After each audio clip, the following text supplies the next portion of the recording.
দ্বিতীয়বার ক্ষমতার মসনদে বসার পরপরই যুক্তরাষ্ট্র থেকে অবৈধ অভিবাসী তাড়ানোর প্রক্রিয়া শুরু করেছেন প্রেসিডেন্ট ডোনাল্ড ট্রাম্প। ইতোমধ্যে যুক্তরাষ্ট্রের বিভিন্ন রাজ্যে শুরু হয়েছে ধরপাকড়। শত শত অবৈধ অভিবাসীকে গ্রেপ্তার করেছে ট্রাম্প প্রশাসন। তাদের যার যার দেশে ফেরানোর প্রক্রিয়াও শুরু হয়েছে। ট্রাম্পের এই অভিবাসী খেদাও নীতিতে বিশ্বের নানান দেশের মানুষের পাশাপাশি বিপাকে রয়েছেন যুক্তরাষ্ট্রে বসবাস করা বাংলাদেশিরাও। এ নিয়ে এক প্রকার আতঙ্ক বিরাজ করছে সেখানকার বাঙালি কমিউনিটিতে।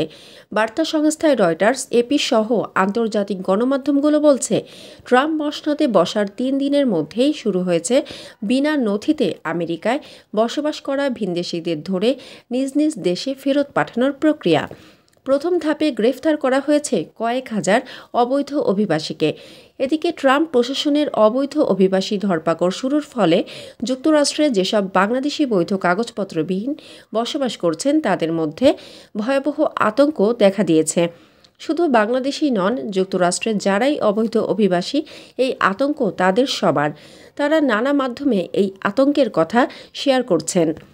যুক্তরাষ্ট্রের বাঙালি কমিউনিটির তথ্য বলছে, দেশটির immigration and customs enforcement new ইয়র্কের ব্রুকলিন বরোর ফুলটন থেকে গ্রেপ্তার করেছে 4 বাংলাদেশিকে।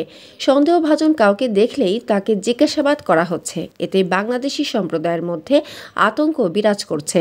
তারা ঘরের বাইরে বের হওয়ার সাহস পাচ্ছে না, কিন্তু ঘরে থেকেও স্বস্তি নেই। অভিবাসন কর্মকর্তারা বাড়িঘরেও হানা দিতে পারেন। ধরা পড়ার আতঙ্কে বাঙালি অধ্যুষিত এলাকার সড়ক ও রেস্তোরাঁয় যেখানে অসংখ্য মানুষের ভিড় দেখা যেত, এখন সেখানে লোকজনের ভিড় নেই বললেই চলে। ইতোমধ্যে নিরাপত্তা ব্যবস্থা জোরদার করা হয়েছে। মানসম্মত হাঁস ও মোরগের চাহিদা পূরণ করতে আল আমিন হালাল লাইফ পোল্ট্রি রয়েছে আপনারই পাশে। আমরা হাঁস, মোরগ, কবুতর, কোয়েল, টার্কি ও খরগোশ পাইকারি মূল্যে বিক্রয় করি।